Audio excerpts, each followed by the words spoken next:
السلام علیکم ورحمۃ اللہ تعالی وبرکاتہ۔ الحمد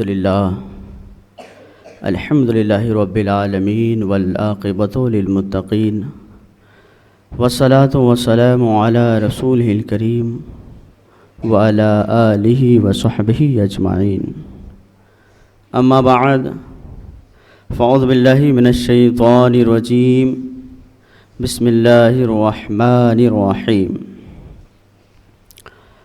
ومن یقتل مؤمنا متعمدا فجزاؤہ جہنم خالدا فیہا۔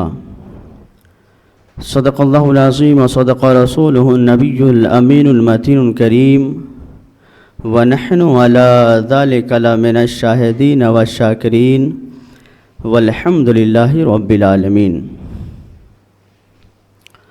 ان اللہ وملائکتہ یصلون علی النبی یا ایہا الذین آمنوا صلوا علیہ وسلموا تسلیما۔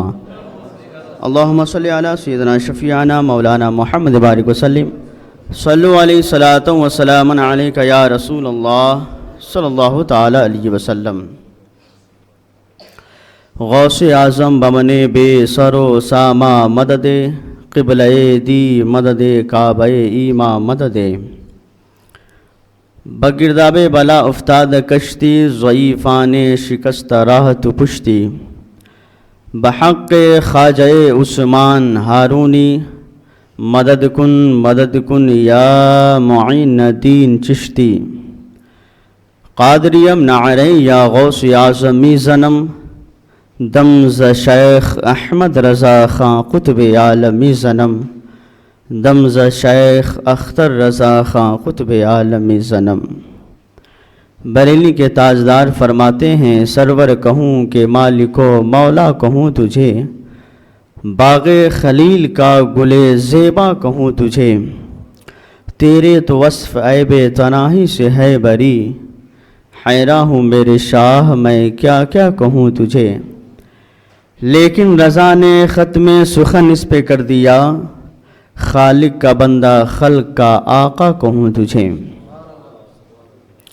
آئیے ایک مرتبہ اور دل لگی کے ساتھ محسن کائنات فخر موجودات محمد عربی روح فدا صلی اللہ تعالی علیہ وسلم کی بارگاہ میں عقیدت و محبت کے ساتھ دل لگی کے ساتھ درود پاک پڑھے۔ اللہم صلی علی سیدنا شفیعنا مولانا محمد بارک وسلم، صلی علیہ صلاۃ وسلام علیک یا رسول اللہ صلی اللہ تعالی علیہ وسلم۔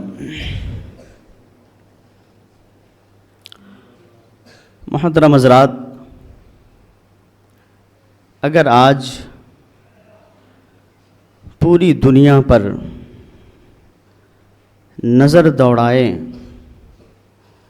تو کوئی ایسا ملک یا کوئی ایسا شہر، کوئی ایسا علاقہ، کوئی ایسا محلہ، کوئی ایسا قریہ و کھیرا نہیں ہے جہاں پر قتل و غارت کے بازار گرم نہ ہوں۔ حال تو یہ ہے، ہر چیز آج مہنگی سے مہنگی ہوتی جا رہی ہے، لیکن انسانوں کا خون سستا ہی ہوتا جا رہا ہے۔ بڑے وثوق کے ساتھ اور بڑے یقین کے ساتھ کہہ سکتے ہیں کہ جتنے جانوروں کو ذبح نہ کیا جا رہا ہوگا، اتنے آج اس پرفتن دور میں انسانوں کو ذبح کیا جا رہا ہے۔ ہر کوئی اپنے خواہشات، اپنے نفس کی بنا پر کسی کو کسی طرح کہیں بھی قتل و غارت کی محفلیں جما دے رہے ہیں۔ بالجملہ آج انسانوں کی جان ہے نا، وہ بہت سستے ہو چکے ہیں۔ آیا وقت آپ اخباروں میں نیوز پر پڑھتے ہوں گے، سنتے ہوں گے کہ کہیں کسی کو قتل کر دیا گیا، کہیں کسی کو موت کے گھاٹ اتار دیا گیا، کہیں کسی کو مار ڈالا گیا۔ جانتے ہیں جب کسی کو ناحق قتل کر دیا جاتا ہے تو اللہ تبارک و تعالیٰ کتنا غضبناک ہوتا ہے۔ اللہ رب العزت کس قدر اس پر لعنت بھیجتا ہے، اللہ رب العزت کس قدر اس کے لیے جہنم کو اس کا ٹھکانہ بنا دیتا ہے۔ ہم نے جب قرآن سے پوچھا ہے قرآن یہ بتا کہ اگر کوئی کسی کو ناحق قتل کر دے، موت کے گھاٹ اتار دے، اس کے لیے تو کیا فرماتا ہے؟ تو قرآن جواب دیتا ہے، پڑھو، وَمَن يَقْتُلْ مُؤْمِنًا مُتَعَمِّدًا فَجَزَاؤُهُ جَهَنَّمُ خَالِدًا فِيهَا، کہ اگر کسی نے کسی مومن کو ناحق قتل کر دے تو اس کا ٹھکانہ جہنم ہے۔ اللہ رب العزت اس پر غضب فرماتا ہے۔ اس آیت کریمہ کے تحت تفسیر نعیمی جلد 5 صفحہ نمبر 337 پر نقل فرمایا ہے کہ رسول پاک صلی اللہ تعالی علیہ وسلم کی بارگاہ میں 2 کافر آئے۔ اب میں اس آیت کریمہ کو موضوع کیوں بنایا ہوں یہ آپ کو آخر میں معلوم چلے گا، پہلے دل جمعی کے ساتھ اسے تفصیل سے سننے کی کوشش کریں۔ نبی پاک صلی اللہ تعالی علیہ وسلم کی بارگاہ میں 2 شخص جو کافر تھے حاضر ہوئے اور کہنے لگے، یا رسول اللہ صلی اللہ تعالی علیہ وسلم، ہم ایمان لانا چاہتے ہیں، ہم اسلام کے دائرے میں آنا چاہتے ہیں، آپ کے دامن کرم میں پلنا چاہتے ہیں، ہم کلمہ پڑھ کر مومن بننا چاہتے ہیں، ہمیں کلمہ پڑھا کر اسلام میں داخل فرما لیں۔ میرے آقا کریم صلی اللہ تعالی علیہ وسلم نے ان دونوں کو، یعنی ان دونوں بھائیوں کو، جو 2 بھائی آئے تھے، حضور نے کلمہ پڑھایا، وہ اسلام قبول کر لیا، مومن ہو گیا۔ ایک کا نام مقیس بن سبابہ کنانی تھا اور دوسرے کا نام ہشام بن سبابہ، یہ دونوں بھائی تھے۔ کچھ دن زمانہ کچھ وقت گزر گئے، اس مغیث نے اپنے بھائی ہشام کو بنی نجار کے قبیلے میں مقتول پایا، یعنی اسے کسی نے مار ڈالا تھا۔ اس قبیلے میں جیسے گیا مغیث بن سبابہ تو اپنے بھائی ہشام بن سبابہ کو دیکھا کہ اس کو کسی نے مار کر اس محلے میں پھینک دیا۔ اب یہ ایمان لے کر آیا تھا، مومن ہو گیا تھا، حضور صلی اللہ تعالی علیہ وسلم کی بارگاہ میں حاضر ہوا، کہا، یا رسول اللہ صلی اللہ تعالی علیہ وسلم، ہم ایمان لے آئے، ہم اسلام قبول کر لیے، اور میرے بھائی ہشام بن سبابہ کو بنی نجار قبیلے میں مردہ پایا، مرا ہوا پایا، یا رسول اللہ صلی اللہ تعالی علیہ وسلم آپ انصاف فرمائیے۔ تو رسول پاک صلی اللہ تعالی علیہ وسلم نے انصاف کے ترازو میرے مصطفیٰ کے پاس ہمیشہ رہا کرتا تھا۔ میرے مصطفیٰ کریم صلی اللہ تعالی علیہ وسلم نے ارشاد فرمایا، اے مقیس بن سبابہ، اگر تمہارے حق میں صحیح نہیں ہوا ہے تو یہ محمد عربی اس کا فیصلہ کرے گا۔ میرے آقا کریم صلی اللہ تعالی علیہ وسلم نے بنی فہر کا ایک شخص جس کو فہری کہتے ہیں، حضور نے اپنا قاصد بنایا اور مقیس بن سبابہ کے ساتھ حضور صلی اللہ تعالی علیہ وسلم نے بنی نجار قبیلے بھیج دیا۔ اب جیسے ہی مدینہ منورہ سے بنی نجار قبیلے کی طرف حضور کا قاصد فہری رضی اللہ تعالی عنہ اور یہ مغیث بن سبابہ یہ دونوں چلے، جب بنی نجار قبیلے میں پہنچے تو تماموں نے کہا کہ آپ یہاں کیوں آئے ہیں؟ تو اس فہری قاصد نے، جو حضور کے قاصد تھے، کہنے لگے کہ رسول پاک صلی اللہ تعالیٰ علیہ وسلم کا حکم لے کر آیا ہوں۔ جب بنی نجار کے لوگ نے سنا تو کہا سمعنا وآتانا، ہم مانتے ہیں میرے مصطفیٰ کریم صلی اللہ تعالیٰ علیہ وسلم نے کیا فرمایا ہے۔ تو پھر مغیث بن سبابہ نے کہا کہ اسی محلے میں میرا بھائی ہشام بن سبابہ موت کے گھاٹ اتر گیا، میں نے دیکھا وہ مقتول پڑا ہوا تھا، اگر تم جانتے ہو کہ اس کو کس نے قتل کیا تو اسے ہمارے حوالے کر دو تاکہ اس سے قصاص لیا جائے، اور اگر تم نہیں دیتے قاتل کو تو ایسی صورت میں حضور نے فرمایا ہے کہ 100 اونٹ دیت کے طور پر دیے جائیں۔ جیسے ہی اس قاصد فہری نے حضور کے حکم کو سنایا، اب وہ نجار قبیلے کے جو لوگ تھے انہوں نے کہا کہ ہمیں پتہ نہیں کہ کافر جو مارنے والا کون ہے، ہمیں پتہ نہیں ہے کہ کس نے مارا، ہم تو قاتل کو نہیں دے سکتے کیونکہ ہمیں پتہ ہی نہیں کہ مارنے والا کون ہے، لیکن ہاں حضور نے فرمایا ہے کہ اگر قاتل نہ دے گا تو ایسی صورت میں 100 اونٹ دیت کے طور پر دیے جائے۔ تو میرے مصطفیٰ کریم صلی اللہ تعالیٰ علیہ وسلم کے اس حکم کی میں تعمیل کرتا ہوں، اور 100 اونٹ دیت کے طور پر ہم اس مغیث بن سبابہ کو اس کے بھائی ہشام بن سبابہ کے قتل کے طور پر دیتے ہیں۔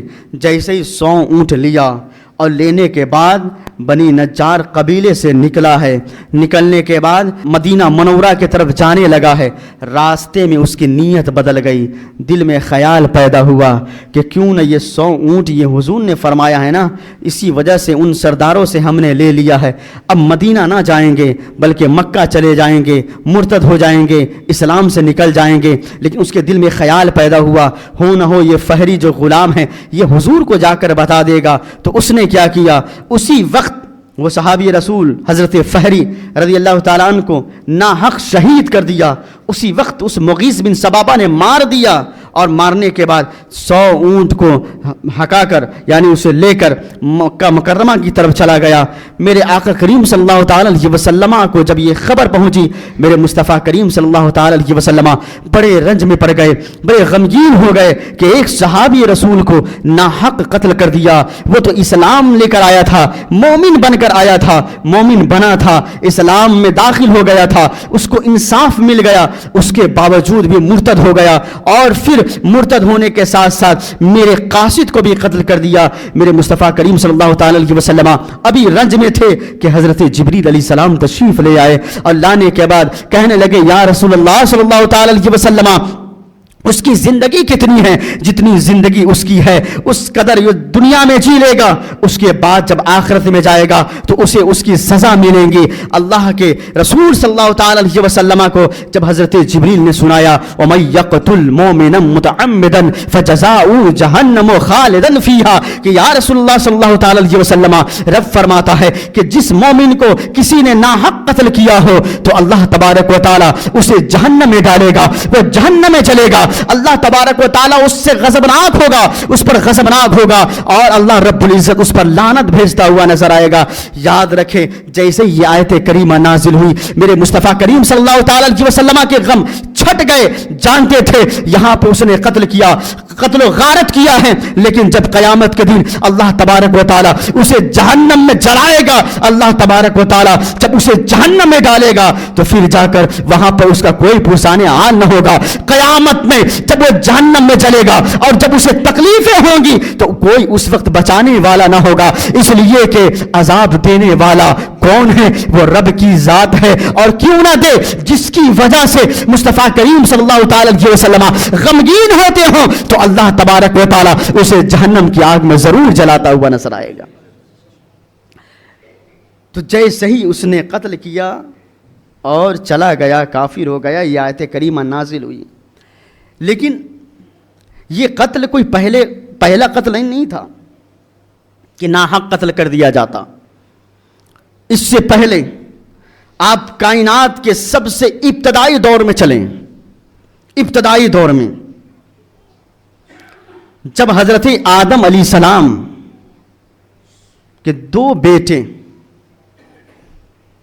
صلبی 2 بیٹے، ایک کا نام قابل اور ایک کا نام حابل، جب یہ دونوں پیدا ہوئے تو جو قابل تھے ان کے ساتھ ایک لڑکی پیدا ہوئی جن کا نام اقلیمہ تھا، اور حابل جس کے ساتھ ایک لڑکی پیدا ہوئی جس کا نام لیوا تھا۔ جب دو لڑکیاں پیدا ہوئیں، دو لڑکے پیدا ہوئیں، اور حضرت آدم علیہ السلام کی شریعت کیا تھی کہ جو ایک ساتھ لڑکا اگر لڑکی پیدا ہو تو پھر ان دونوں کا ایک ساتھ نکاح نہ ہوگا۔ دوسرے جو دو لڑکا لڑکی پیدا ہو تو اس لڑکی کا جو ایک ساتھ پیدا نہ ہوا، اس لڑکی کا اس لڑکے کے ساتھ جو ایک ساتھ پیدا نہ ہوا اس کے ساتھ اس کا نکاح کر دیا جاتا۔ تو قابل کے ساتھ جو لڑکی پیدا ہوئی اقلیمہ، یہ بہت حسن و جمال میں اعلیٰ پیمانے کی تھی، اور حابل کے ساتھ جو لڑکی پیدا ہوئی لیوا، وہ اس سے خوبصورتی میں کم تھی۔ اب حضرت آدم علیہ السلام کے شریعت کے مطابق حابل کی نکاح اقلیمہ سے ہونا تھا اور قابل کا نکاح لیوا سے ہونا تھا، لیکن قابل نے انکار کر دیا، کہا کہ اگر میں شادی کروں گا تو اقلیمہ ہی سے کروں گا۔ حضرت آدم علیہ السلام تک جب خبر پہنچی تو حضرت آدم علیہ السلام نے اسے بلایا، قابل بھی آیا اور حابل بھی آئیں۔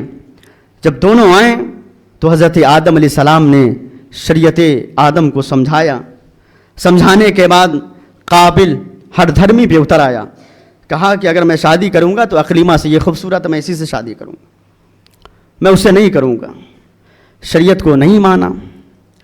حضرت آدم علیہ السلام نے کہا کہ شریعت یہی ہے، لیکن تم دونوں اللہ رب العزت کی بارگاہ میں صدقہ پیش کرو، جس کے صدقے قبول ہو جائیں گے اس کا نکاح اقلیمہ سے ہم کر دیں گے۔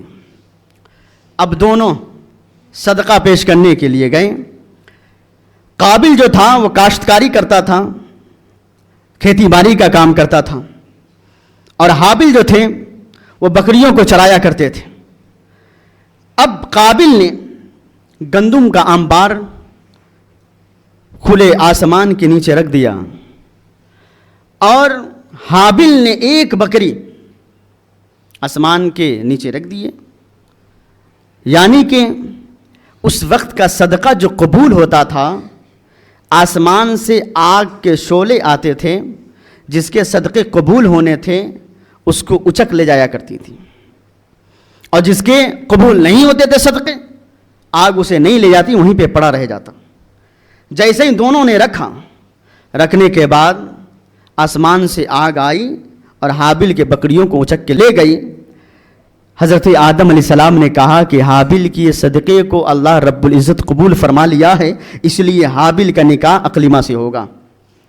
لیکن قابل نے دھمکی دینا شروع کر دیا حضرت حابل کو، اور کہا میں تجھے جان سے مار دوں گا۔ حضرت آدم علیہ السلام مکہ مکرمہ جب تشریف لے گئے تو ادھر یہی قابل ہے، بڑے سوچ میں پڑا رہتا تھا، فکر میں لگا رہتا تھا کہ اپنے بھائی حابل کو قتل کیسے کروں۔ اسی شش و پنج میں پڑا تھا کہ شیطان نے اسے بتایا کہ کیسے قتل کیا جاتا ہے، اشارہ دیا، وہ ایک پرندے کو لایا اور لانے کے بعد اسے مار دیا، تو ایک پتھر پر اس کے سر کو رکھ دیا اور ایک پتھر سے اس کو کچل دیا۔ جیسے کچلا، قابل نے دیکھ لیا کہ مارا اسی طرح جاتا ہے۔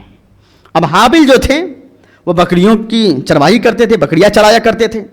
آپ ایک پتھر پہ سر رکھ کر سو رہے تھے، قابل پہنچا، ایک بڑا پتھر اٹھایا اور حابل کے سر پر ایسا مارا کہ اسی وقت وہ شہید ہو گئے۔ جب وہ شہید ہو گئے، اب قابل نے حابل کو ایک بورے میں ڈال کر اور اپنے کندھوں پہ رکھا اور ہر طرف گھومتا پھرتا رہا کہ اب اس کو کہاں کیا کروں، کہاں رکھوں، سمجھ نہیں پا رہا تھا۔ اللہ رب العزت نے دو پرندے، دو کوے کو بھیجا۔ ایک کوے نے زمین کو کریدا اور دوسرے کوے کو ڈال کر، جیسے اس کو ڈالا گیا، پہلا کوا اس پر مٹی ڈالنا شروع کر دیا۔ قابل نے اس چیز کو دیکھا۔ مارنے کا طریقہ شیطان بتایا، دفن کرنے کا طریقہ پروردگار نے بتایا۔ سمجھ رہے ہیں نا؟ جیسے ہی اس نے دیکھا اور دیکھنے کے بعد حضرت حابل کو زمین کوڑے دے اور اس میں سے مٹی نکالا، گڈھا کیا، اس میں ڈال کر اور مٹی ڈال دی، ڈالنا تھا۔ ادھر گھر آتا ہے حضرت آدم علیہ السلام مکہ مکرمہ سے واپس جب گھر آئے تو آپ نے قابل کو دیکھا اور کہا، اے قابل یہ بتا کہ حابل کہاں ہے؟ کہا اس کی ذمہ داری کیا آپ نے مجھے دیا تھا کہ آپ مجھ سے سوال کر رہے ہیں؟ حضرت آدم علیہ السلام نے کہا، اے قابل تم نے حابل کو قتل کر دیا، شہید کر دیا۔ کہنے لگا کہ ہم نے کیسے شہید کیا، آپ کو کیسے معلوم؟ کہا کہ جب کسی کو ناحق قتل کیا جاتا ہے، جب کسی کو بلا وجہ ناحق قتل کر دیا جاتا ہے تو اللہ تبارک و تعالیٰ اس پر غضبناک ہو جاتا ہے۔ حضرت آدم علیہ السلام نے کہا تیرے بدن سیاہ ہو رہے ہیں، کالے ہو رہے ہیں، مطلب یہ ہے کہ تم نے قتل کیا ہے۔ حضرت آدم علیہ السلام نے دھتکار کر قابل کو بھگایا اور وہ ایسے مرض میں مبتلا ہو گیا، ایسے مرض میں مبتلا ہو گیا، پورے بدن سیاہ ہو گئے، کالے ہو گئے، اس کے بدن سے زہریلے بدبو آنے لگے، زہر نکلنے لگے، یہاں تک کہ وہ ذلیل و رسوا ہو کر اس دنیا کو چھوڑ کر چلا گیا۔ تو پہلے سب سے پہلا قتل کس نے کیا؟ قابل نے قتل کیا۔ میرے آقا کریم صلی اللہ تعالی علیہ وسلم ارشاد فرماتے ہیں کہ آج اور سے لے کر قیامت تک جتنے لوگوں کو قتل کیا جائے گا اس کا گناہ حضرت آدم علیہ السلام کے پہلے بیٹے قابل کو بھی دیا جائے گا۔ یعنی کہ جو سب سے پہلے قتل کیا ہے، قیامت تک کے جو بھی ناحق قتل ہوتے رہیں گے اس کا گناہ قابل کو بھی دیا جائے گا۔ میرے مصطفیٰ کریم صلی اللہ تعالی علیہ وسلم اسی لیے فرماتے تھے، صلح حدیبیہ کے موقع پہ میرے آقا کریم صلی اللہ تعالی علیہ وسلم نے فرمایا تھا، اے میرے صحابیوں سن لو، یاد رکھنا تم مومن آپس میں بھائی ہو، ایک دوسرے کو قتل مت کرنا، ایک دوسرے کے خون کو مت بہانا، یاد رکھنا تیری حرمت بڑی عظیم ہے، تیری حرمت بہت عظیم ہے، تیری حرمت بہت عظیم ہے۔ میرے مصطفیٰ کریم صلی اللہ تعالی علیہ وسلم نے یہ بھی فرمایا، اے میرے صحابیوں اس بات کو دوسرے لوگوں تک بھی پہنچانا تاکہ وہ بھی یاد رکھے اور آپس میں کوئی قتل و غارت نہ کرے، آپس میں کوئی کسی کو نہ مارے۔ یہاں تک کہ میرے مصطفیٰ نے فرمایا زمین و آسمان میں جتنے لوگ ہیں سب کے سب اکٹھا ہو جائے اور اکٹھا ہونے کے بعد کسی ناحق پر جمع ہو جائے تو اللہ تبارک و تعالی تمام لوگوں کو بغیر حساب و کتاب کے جہنم میں داخل کر دے گا، کسی کو ناحق قتل کو پسند نہیں فرمائے گا۔ میرے مصطفیٰ کریم صلی اللہ تعالی علیہ وسلم یہ بھی ارشاد فرمایا کہ یاد رکھو کہ جو قتل کرتا ہے، جو قاتل ہوتا ہے، نہ اس کے فرض قبول ہوتے ہیں نہ اس کے نفل قبول ہوتے ہیں۔ یہ تو مومن کے قتل کی بات آئی، یاد رکھے اگر کوئی کسی کے طرف ہتھیار صرف دکھاتا ہے، ہتھیار سے اشارہ کرتا ہے، اس کے بارے میں بھی میرے مصطفیٰ نے فرمایا۔ حضرت ابو ہریرہ رضی اللہ تعالیٰ عنہ اس حدیث کے راوی ہے، کہتے ہیں میرے مصطفیٰ نے فرمایا کوئی مومن بھائی اپنے مومن بھائی کی طرف ہتھیار نہ دکھائے، اسے دھمک نہ دے، اس لیے کہ شیطان جب دیکھتا ہے تو اسے ڈھیل دیتا ہے، جب وہ ڈھیل دیتا ہے تو پھر نہ جانے وہ اس کام کو کر گزرے اور جہنم کا وہ حقدار ہو جائے۔ میرے مصطفیٰ نے ہمیشہ اس بات کو صحابہ کرام پہ پہنچاتے رہے، میرے بعد خوریزی مت کرنا، میرے بعد ایک دوسرے کے لیے دشمن مت بن جانا، میرے بعد ایک دوسرے کو خون نہ بہانا۔ میرے مصطفیٰ ہمیشہ فرمایا کرتے تھے، یاد رکھے میرے مصطفیٰ نے کیا فرمایا، ہتھیار سے اشارہ نہ کیا جائے۔ لیکن آج ہمارا کیا چلن ہو گیا ہے، کسی کو دھمکی دے دیتے ہیں، کسی کو آنکھیں دکھا دیتے ہیں، کسی کو ہتھیار سے وار کرنے کی کوشش کرتے ہیں۔ یاد رکھے آج تو حال یہ ہے جو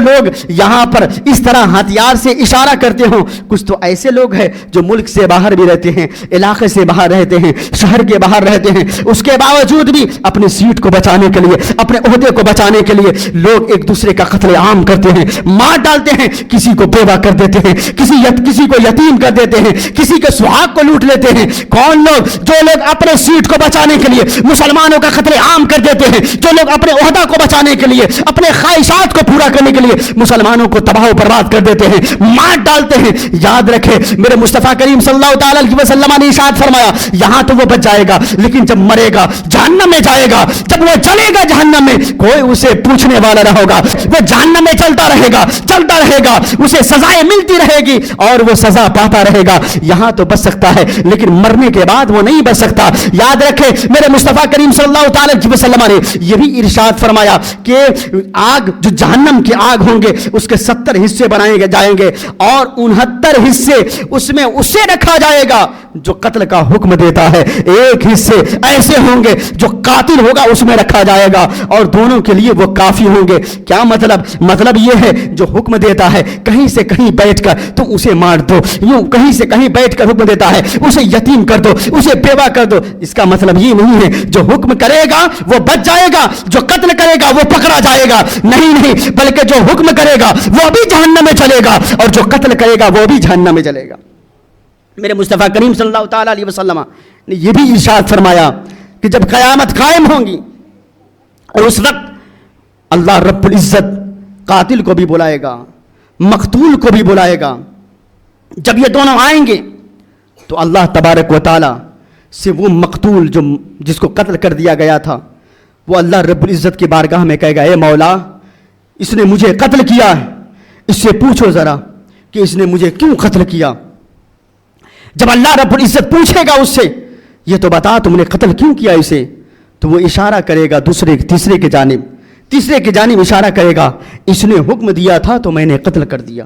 تو اللہ تبارک و تعالی حکم فرمائے گا ان دونوں کو جہنم میں لے کے چلے جاؤ, یہ دونوں جہنم کے حقدار ہیں. یعنی جو حکم دے گا وہ بھی جلے گا اور جو قتل کرے گا وہ بھی جلے گا, دونوں کے دونوں جلیں گے. میرے آقا کریم صلی اللہ تعالی علیہ وسلم کی بے شمار حدیث اس کے متعلق موجود ہیں. یہ تو مومن کی بات ہے, جب مومن کو ناحق قتل کر دیا جائے تو قرآن کہتا ہے وَمَن يَقْتُلْ مُؤْمِنًا مُتَعَمِّدًا فَجَزَاؤُهُ جَهَنَّمُ خَالِدًا فِيهَا.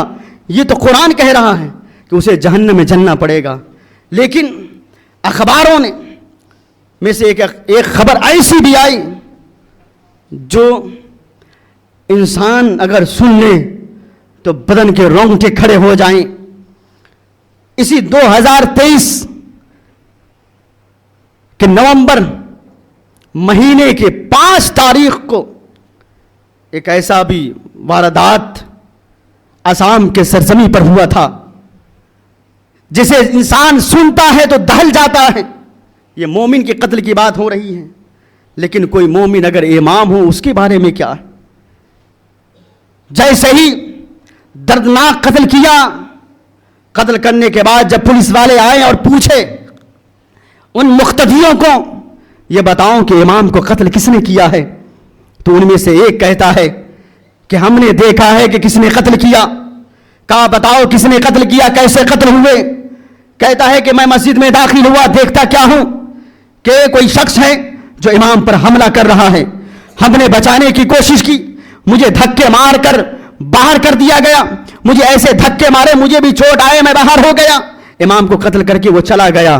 جب پولیس والے نے پوچھا یہ تو بتاؤ کیا وہ نقاب پہنا تھا, کہا کہ وہ نقاب نہیں پہنا تھا. پھر پولیس والے نے کہا اگر وہ نقاب نہیں پہنا تھا تو کیا تم اسے پہچانتے ہو. کہتا میں نہیں پہچانتا ہوں. پولیس والے نے اسی وقت اس کو پکڑ لیا.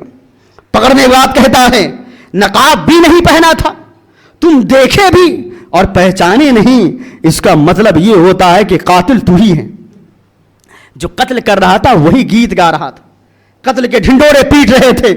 جیسے ہی پولیس والے نے پکڑا اور پکڑنے کے بعد کہا کہ تم ہی قتل کیے ہو, کہا میں نے قتل نہیں کیا. جب پولیس والے نے مارنا شروع کر دیا تو خود بتاتا ہے کہ ہاں ہم سے قتل ہوئی ہے. کہا کیسے قتل کیا. اس نے جب رودات سنایا واقعی بدن کے رونگٹے کھڑے ہو جاتے ہیں. اس نے کہا کہ میں مسجد میں داخل ہوا, امام صاحب فجر کی نماز پڑھا کر ذکر میں لگے ہوئے تھے, میں قریب گیا اور ایک خونخوار خنجر سے جس سے جانوروں کی ہڈی کو کاٹا جاتا ہے میں قریب گیا اور اس کے گردن پر وار کیا. جیسے ہی وار کیا وہ تلملا اٹھا, چلانے لگا. مسجد کے 3 دروازے تھے. اب جب جیسے ہی وہ ایک دروازے سے گنا میں نے پھر خنجر ماری, اس کے ہاتھ کٹ گئے. دوسرے دروازے کے قریب گیا, میں نے پھر مارا, اس کے ناک کٹ گئے. پھر وہ چلانے لگا, میں نے اس کے گردن پر ایسا وار کیا کہ اسے ہمیشہ کے لیے خاموش کر دیا. جیسے ہی پولیس والے نے سنا, کہا یہ تو بتاؤ تم نے مارا کیوں ہے. اللہ اکبر, اپنے نفس کی خواہش کی وجہ سے. ایک امام, ایک مومن, میں نے پوری تقریر کر دی ایک مومن کو قتل کرنے کی سزا کیا ہوتی ہے. اسی پر یہ دیکھے کہ وہ مومن جسے ناحق قتل کر دیا گیا, جیسے ہی اس سے پوچھا گیا یہ تو بتاؤ یہ تو بتاؤ تم نے مارا کیوں ہے؟ وہ اس مقتدی نے کہا کہ میں نے اس لیے مارا کہ میں امام صاحب کی بارگاہ میں گیا ایک مسئلہ پوچھنے کے لیے۔ وہ مسئلہ کیا تھا؟ جب پولیس والے نے پوچھا، اس نے کہا ایک مسئلہ صرف یہ تھا کہ بیوی کو 3 طلاق دے دیا تھا، میں امام صاحب سے پوچھنے گیا، امام صاحب ایک تعویذ دے دیجئے جس تعویذ کے ذریعے میں اپنے بیوی کو پھر اپنے پاس بلا لوں۔ امام صاحب جس کا نام مفتی تہذیب الاسلام شہید رحمت اللہ تعالی علیہ، بہت بڑے پائے کے بزرگ اور ایک مفتی اور ایک قابل اعتماد شدہ عالم دین تھے، انہوں نے کہا کہ تعویذ کے ذریعے کوئی کسی عورت کو طلاق دے دے، پھر وہ چاہے کہ وہ اپنے بیوی کو واپس کر لے، تو تعویذ کے ذریعے نہیں کیا جا سکتا ہے، بلکہ اس کے لیے حلالہ شرط ہے۔ اس شخص نے کہا کہ رات بھر یہی باتیں چلتی رہی، بہت دیر تک گفتگو چلتی رہی، یہاں تک کہ میں نے دل میں ارادہ کر لیا، میں نے دل میں ٹھان لیا کہ جب اس نے میرے مطابق مسئلہ حل نہیں کیا، میں جس طرح چاہتا تھا، میں جس طرح خواہش کرتا تھا اس مطابق مفتی نے مسئلہ نہیں بتایا، اب میں اسے جان سے مار دوں گا، خیال دل میں کیا اور چلا گیا۔ فجر کے وقت آیا، میں اسے موت کی گھاٹ اتار دیا ہوں۔ اللہ اکبر! آپ بتائیں، اپنی خواہشات کے لیے کسی عالم دین کو مار دیا گیا، اپنی خواہشات کے لیے، اپنی ذات کے لیے ایک امام کو قتل کر دیا گیا۔ یہ تو بہت دور کی بات میں نے کہہ دی۔ ابھی 1 ہفتہ پہلے یعنی پچھلے جمعرات کو 27 اپریل کو ایک خبر پہنچی تھی، اجمیر شریف کے رام گنج جگہ ہے، وہاں ایک مسجد ہے جس مسجد کا نام محمدی مسجد ہے، اس مسجد میں ایک امام رہتا تھا جس کا نام مولانا ماہر ہے۔ جانتے ہیں رات کے سناٹے میں جب وہ سو رہے تھے اپنے کمرے میں، مسجد میں اپنے کمرے میں وہ سو رہے تھے، 1-2 بچے بھی اس کے ساتھ سو رہے تھے، جیسے ہی 3 شخص آیا اور آنے کے بعد مسجد کے پیچھے کے دروازے سے داخل ہوا اور داخل ہونے کے بعد ڈنڈوں سے اس قدر امام کو مارا جب تک کہ اس کی سانس چلتی تھی، اس وقت تک وہ لاٹھی برساتا رہا، یہاں تک کہ وہ جب موت کے گھاٹ اتر گئے، جب انتقال کر گئے، شہید ہو گئے، اسی وقت وہ فرار ہو گیا۔ یاد رکھے آپ پر بھی ذمہ داری بنتی ہے، آپ اپنے اماموں کی حفاظت کریں۔ یاد رکھے ایک وقت ایسا آئے گا، میرے مصطفیٰ کریم صلی اللہ تعالی علیہ وسلم نے خود فرمایا تھا، لوگ ڈھونڈیں گے امام نہ ملے گا، لوگ ڈھونڈیں دیں گے کہ کوئی مسئلہ بتا دے، ایک عالم نہیں ملے گا۔ اپنے عالموں کی حفاظت کرنے کا حق صرف آپ کو ہے، اپنے علماء کی حفاظت کرنے کا حق صرف آپ کو ہے، اپنے ائمہ کی حفاظت کرنے کا حق صرف آپ کو ہے۔ کوئی آئے مسجد کے اندر داخل ہو، مار کر چلا جائے، آپ اپنے گھروں میں آرام سے سوئے رہتے ہیں، ہر طرح کے انتظام کرتے ہیں، یہاں تک کہ 2-2 3-3 دروازے لگائے ہوتے ہیں تاکہ کوئی چور داخل نہ ہو جائے، میرے مال کو اٹھا کر نہ لے جائے، لیکن امام کیسے پڑا ہوا ہے خبر تک نہیں ہے، امام کس کنڈیشن میں اپنے کمرے میں موجود ہے کسی کو خبر نہیں ہے، امام کس قدر اپنے روم میں سویا ہے لیکن اس کا دروازہ کس طرح بسیدہ ہے، اگر ایک دھکا مار دیا جائے تو وہ ٹوٹ کر بکھر جائے، آپ کو پتا نہیں ہے۔ یاد رکھے جس طرح آپ اپنی حفاظت کرنے کا حق خود رکھتے ہیں، اسی طرح امام کی حفاظت کرنے کا حق آپ کو اللہ تبارک و تعالیٰ نے دیا ہے۔ اگر آپ کی خدمت کرنے کے لیے کوئی آیا ہے تو اس کی حفاظت آپ کریں گے۔ اللہ اکبر! قتل اتنا بڑا جرم ہے، اتنا بڑا جرم ہے، میرے مصطفیٰ کریم صلی اللہ تعالی علیہ وسلم نے ارشاد فرمایا، کسی کو ناحق قتل کر دیا جائے، کسی کو ناحق مار دیا جائے، اس کی سزا اس کے لیے جہنم ہے، وہ جہنم میں چلے گا۔ اور یہ بھی یاد رکھے کوئی قتل نہیں کرتا ہے بلکہ حکم دیتا ہے، جو حکم دے گا وہ بھی جہنم میں چلے گا، وہ کوئی قتل کرے گا وہ بھی جہنم میں چلے گا۔ اور سزائیں کیسی ہوتی ہے؟ محققین خود فرماتے ہیں کہ جب قیامت قائم ہوگا اور جب اللہ تبارک و تعالی ارشاد فرمائے گا، اے لوگوں اپنے ظالم بادشاہوں کو میرے حوالے کرو، اپنے ظالم بادشاہوں کو میرے طرف بھیجو، ہر امتی اپنے بڑے بڑے ظالم بادشاہ کا نام لے گا، اسے بھیجا جائے گا۔ لیکن اگر اس امتی کا کوئی فرد یہ کہہ دے کہ صرف حجاج بن یوسف کا نام لے لے، وہ ظالم بادشاہ اگر اسے پیش کر دے،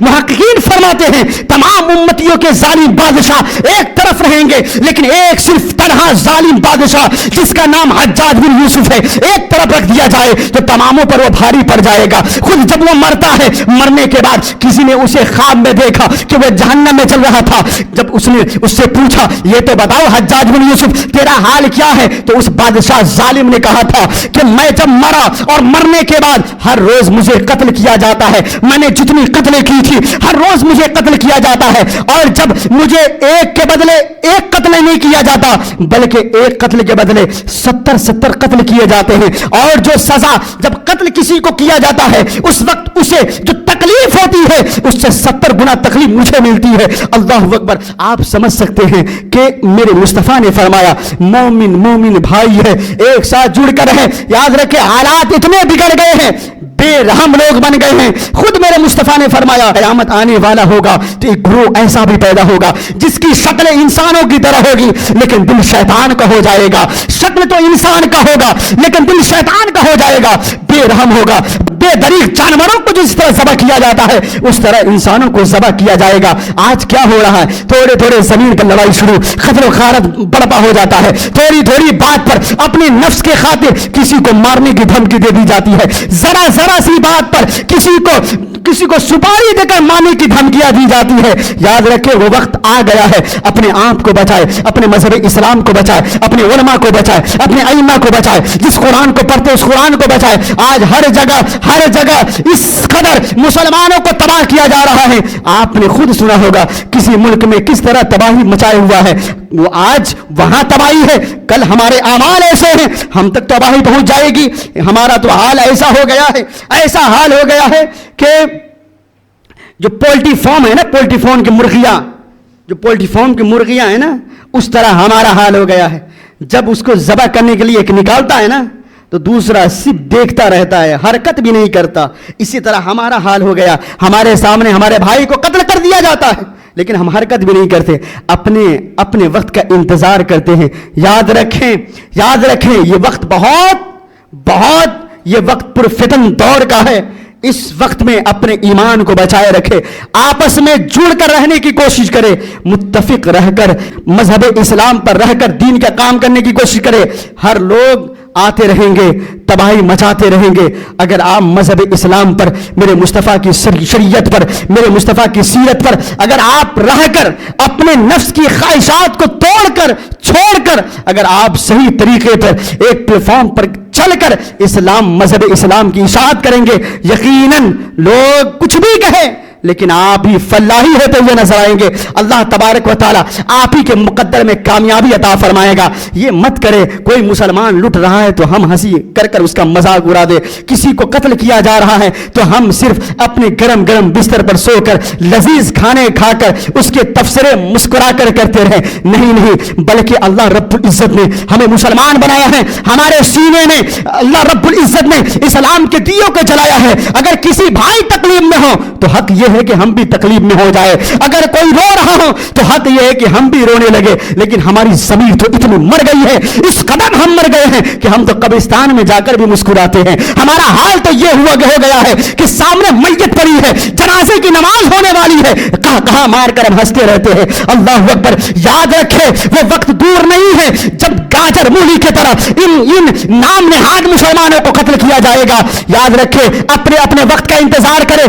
آج بھی اگر شریعت مطہرہ پر رہ کر زندگی گزاریں گے اور شریعت مطہرہ پر رہ کر سیرت مصطفیٰ کو اپنے سینے میں رکھ کر چلیں گے تو کوئی آپ کا بال بیکا نہیں کر سکتا ہے. اگر شریعت مطہرہ سے ہٹ جائیں گے, اس وے حسنہ میرے مصطفیٰ کا چھوڑ دیں گے, میرے مصطفیٰ کو آئیڈیل بنانا چھوڑ دیں گے, صحابہ کو آئیڈیل بنانا چھوڑ دیں گے, اگر تابعین کو آئیڈیل بنانا چھوڑ دیں گے, تابعین کو آئیڈیل بنانا چھوڑ دیں گے, بزرگان دین کو آئیڈیل بنانا چھوڑ دیں گے, وہ وقت دور نہیں ہے کہ ہم بھی تباہی کے کنارے پر پہنچ جائیں گے. آج نوجوانوں سے بھی یہی کہوں گا کہ اگر آپ کو آئیڈیل بنانا ہو تو مصطفیٰ کی ذات کو آئیڈیل بناؤ, صحابہ کو آئیڈیل بناؤ, بزرگان دین کو آئیڈیل بناؤ. تیری جوانی بھی اش کرے گی. لیکن اگر تم نے چھوڑ کر بالی ووڈ ایکٹرز کی اگر تم نے اگر آئیڈیل بنا کر زندگی گزارنے کی کوشش کرو گے, یاد رکھو گے آج بھی تباہ ہو جاؤ گے. وہ وقت دور نہیں ہے کہ تباہ ہوتے ہوئے لوگ بھی تجھے دیکھ کر ہنستے ہوئے نظر آئیں گے. آج حال یہ ہے, ابھی ایک شخص نے مجھے فون کیا, حضرت یہ بتائیے کہ آج ڈریم 11 چلتا ہے, لوگ میچ IPL دیکھ رہے ہیں اور اس میچ میں لوگ جوا سٹہ بازی کر رہے ہیں. اللہ اکبر. اس ہاویری میں دور تو جانے کی ضرورت نہیں ہے. جب میں ہاویری میں ہوں تو ہاویری کی بات کر رہا ہوں. ہاویری میں بہت سارے نوجوان جو سٹہ بازی کر رہے ہیں, IPL چل رہی اور وہ کہتے ہیں یہ ٹیم جیت جائیں گی, یہ ٹیم جیتیں گی تو 10,000 20,000 50,000 1 لاکھ اس طرح سٹہ بازی جوا بازی کر رہے ہیں. اللہ اکبر. اللہ تبارک و تعالیٰ نے اگر آپ کو دولت دی ہے نا تو غریبوں پر صرف کیجئے, اللہ رب العزت نے اگر آپ کو دولت دی ہے نا، جو مفلس ہے، جسے جو کپڑے کے لیے ترس ہے اسے کپڑا پہنائیے. اگر اللہ رب العزت نے دولت دی ہے، جو بھوکا اسے کھانا کھلائیے. یہ سٹہ بازی میں مت پڑیے، یہ سٹہ بازی اور جوا بازی میں ہرگز نہ پڑے. یقیناً جو جوا بازی کرتا ہے اللہ رب العزت کا عذاب اس پر نازل ہوتا ہے، کیونکہ یہ گناہ کبیرہ ہے. میرے مصطفیٰ نے منع فرمایا ہے کہ جو جوا بازی نہ کرے. مجھے جوا بازی صرف تاش کا جوا بازی نہیں ہوتا ہے، جوا بازی یہ بھی ہے، یہ سٹہ بازی جسے کہا جاتا ہے. اللہ تبارک و تعالی ہم سب کو اس سے محفوظ فرمائے، شریعت مطہرہ پر زندگی گزارنے کی توفیق عطا فرمائے، اور کسی کو ناحق قتل کرنے کی یا سوچنے کی یا بولنے کی یا اشارہ کرنے کی مولا ہم سب کو حفاظت عطا فرمائے. اللہ رب العزت تمام مومنین، تمام علماء، تمام ائمہ، تمام بزرگان دین کو اللہ رب العزت سب کو سلامتی عطا فرمائے. اللہ رب العزت ہم سب کو شریعت مطہرہ پر رہ کر زندگی گزارنے کی توفیق عطا فرمائے. استغفر اللہ ربی من کل ذنب واتوب الیہ. لا الہ الا اللہ محمد رسول اللہ.